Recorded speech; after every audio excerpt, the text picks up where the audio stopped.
The news day continues here on One News Now. I'm Riza Diaz.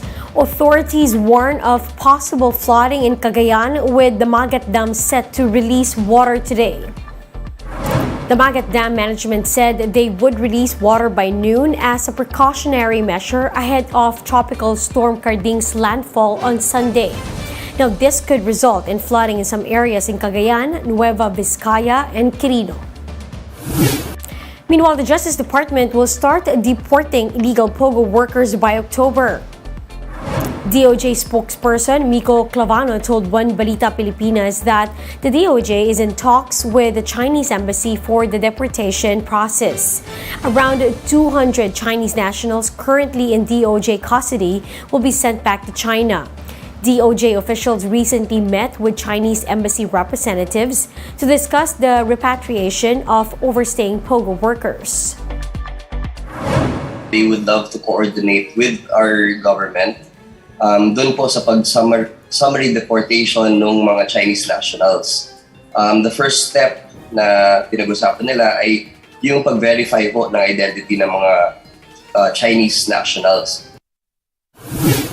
We'll be back with more stories after the break. Keep it here on One News.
Now looking for 6 other people believed to be involved in a hazing incident which killed one student in Davao City. Here's the report. Sakit kayo. Duha na lang sa akong anak ka. Tama na sa akong anak. Regina couldn't help being emotional as she addressed the media for the first time on Friday. Her son, August Cesar Saplot, was found dead last week after attending the initiation rites of Alpha Kappa Rho fraternity. August, a 19-year-old criminology student at the University of Mindanao in Davao City, was the youngest of 2 kids. Regina said she couldn't fathom the tragic demise of her son. Nga na siya sa mga ginaka. Nakahigda na siya dito. Ako nakita akong anak nga.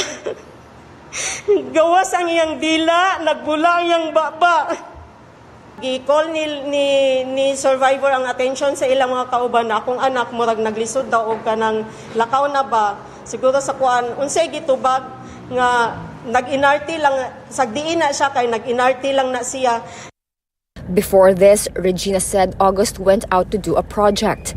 She learned too late that he was actually going to the initiation rites.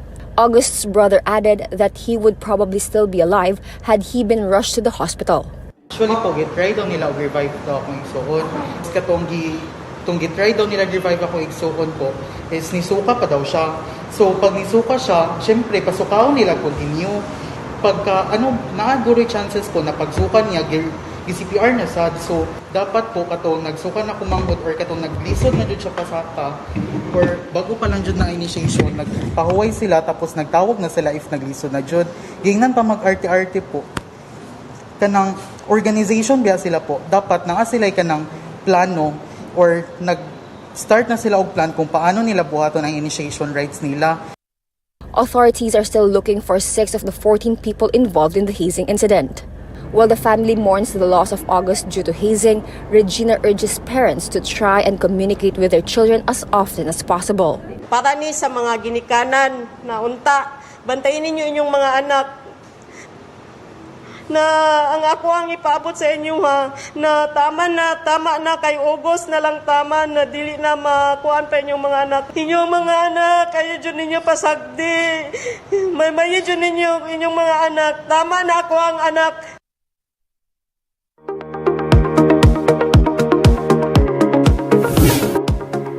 The Bangko Sentral ng Pilipinas has hinted at more rate hikes even after a fresh increase of 50 basis points. BSP Governor Felipe Medalla discusses that and more in this interview with Bloomberg. To begin, of course, 25 is practically nothing. So, on the other hand, we don't have the same inflation problem as the U.S.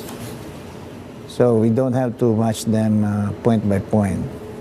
Remember, the gap between the U.S. inflation rate and the Philippine inflation is nearly 5 points, 5 percentage points. But it's still above your inflation target for the central bank. Yes, but we project that by the middle of next year, inflation will be between 3 and 4, and possibly closer to 3 than 4. We are responding both to making sure that the current inflation doesn't get carried over the next year. In other words, we're countering price pressures that what we call second-order effects of current inflation. Because remember, the current inflation is supply shocks, and therefore interest rate policy is not really very good for them. But what we're afraid of is this momentum will carry over, and even after the supply shocks are gone, inflation will still be there. So the policy rates are addressing that. Now the complication is that the strong dollar is adding to the inflation. Normally that will not be too large, like a pass-through is say 0.1. But if the change of the exchange rate is 10%, 0.1 of 10 is one full percentage. So that's the other thing. The strong dollar is requiring us to have bigger policy rate increases than otherwise be under normal circumstances. Climate change deniers are hitting scientists and fact-checkers with lawsuits in an attempt to silence them. More details in this Bloomberg report. Social media savvy climate scientists have something else to worry about other than the fallout of global rising temperatures. A growing number of climate science fact-checkers have been targeted by climate deniers and conspiracy theorists. In little more than a decade, the Climate Science Legal Defense Fund has helped more than 240 climate scientists fend off such attacks. But why is this happening? Mainly because these scientists have fact-checked documentaries or misinformation that can be seen on social media like Facebook and TikTok. Two organisations, Government Accountability and Oversight, and Energy Policy Advocates, have been two of the most aggressive in pursuing scientists with FOI requests and issuing lawsuits against them. They often go by the acronyms GAO and EPA to gain credibility from government agencies which share the same letters. Their method is to file hundreds of public records requests to the agencies and universities that employ these climate scientists who do their fact checks on websites like Climate Feedback. Peter Neff, also known as Icy Pete to his TikTok followers, has been a fact-checker on Climate Feedback since 2016. He says threats of legal action can make scientists feel like they're taking on personal liability for simply sharing their expertise.